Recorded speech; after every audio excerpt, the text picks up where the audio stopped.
जय हिंद दोस्तों। आज मैं बात करने वाला हूँ एक ऐसे इंसिडेंट के बारे में जिसने पूरी दुनिया को हिला के रख दिया है। फिर चाहे वो नरेंद्र मोदी हो, डोनाल्ड ट्रंप हो या शी जिनपिंग। इस इंसिडेंट के बाद हर कोई चिंता में है। तो दोस्तों, हुआ कुछ ऐसा कि यूक्रेन के प्रेसिडेंट व्लादिमीर जेलेंस्की ने डायरेक्ट पुतिन के घर पर ही अटैक कर दिया। और ये अटैक कोई छोटा मोटा नहीं था। डायरेक्ट 91 ड्रोन से पुतिन के घर पर अटैक किया गया। मतलब सीधे पुतिन को ही जान से मारने की कोशिश की गई। और इसके बाद हर कोई डरा हुआ है कि अब पुतिन क्या करेंगे। तो आइए समझते हैं कि एक्चुअली में हुआ क्या। तो दोस्तों, रसिया के फॉरेन मिनिस्टर सर्वे लेवरोव के द्वारा बताया गया कि सोमवार की रात को पुतिन के घर के ऊपर 91 ड्रोन से अटैक किया गया। मैं आपको बता दूं कि रसिया में पुतिन के बहुत सारे घर हैं, लेकिन जिस घर में पुतिन की गर्लफ्रेंड एलिना काबायेवा और उनके बच्चे रहते हैं, उसी घर पर जेलेंस्की के द्वारा अटैक कराया गया। रसिया के नोव्गोरोड प्रांत में वाल्डाई रेसिडेंट्स के ऊपर यह अटैक किया गया।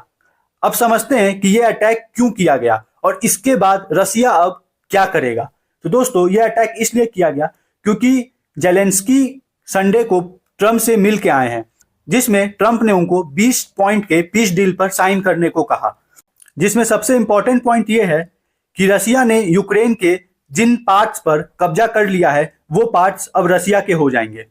अब दोस्तों, रसिया ने 20% से भी ज्यादा हिस्सों पर कब्जा कर लिया है।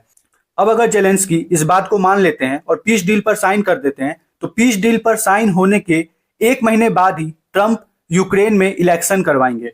और उस इलेक्शन में निश्चित रूप से जेलेंस्की हार जाएंगे, क्योंकि जनता उन्हें एक हारे हुए प्रेसिडेंट के रूप में देखेगी, जो रसिया से युद्ध भी हार गए और अपनी जमीन भी हार गए।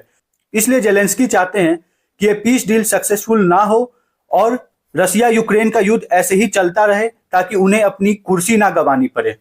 इसलिए जानबूझकर जेलेंस्की ने पुतिन के घर पर अटैक किया है, क्योंकि वो जानते हैं इसके बाद पुतिन बहुत बुरा मारेंगे, बहुत भयंकर अटैक करेंगे यूक्रेन के ऊपर।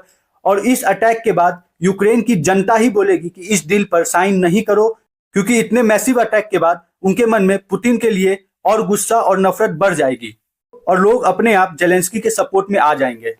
तो यही मेन कारण है कि जेलेंस्की ने इतना बड़ा दुस्साहस किया।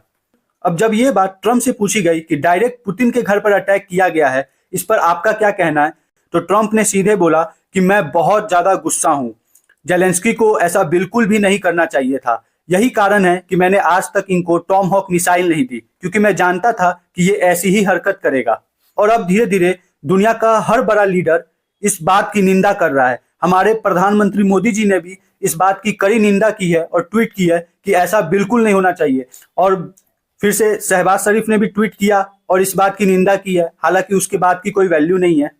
अब दोस्तों, इतना कुछ होने के बाद यूक्रेन डर गया और अब जेलेंस्की बोल रहे हैं कि रसिया ये झूठ फैला रहा है और हमने ऐसा कोई भी अटैक नहीं किया है।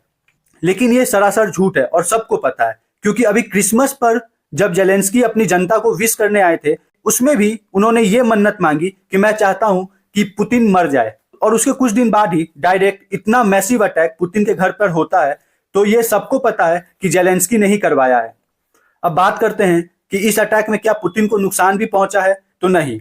पुतिन का ये घर बहुत ही सुरक्षित है, या ये कह सकते हैं कि रसिया में सबसे सुरक्षित यही घर है।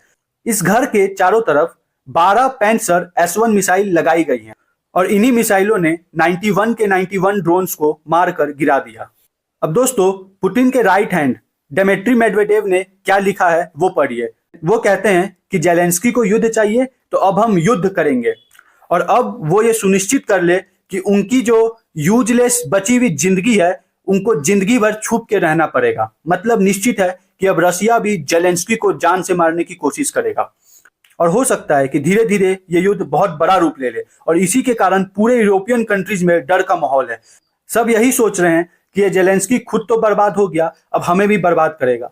तो दोस्तों, आपको क्या लगता है, अब पुतिन क्या करेंगे? ये कमेंट सेक्शन में जरूर बताएं और हमारे चैनल को सब्सक्राइब जरूर करें। जय हिंद।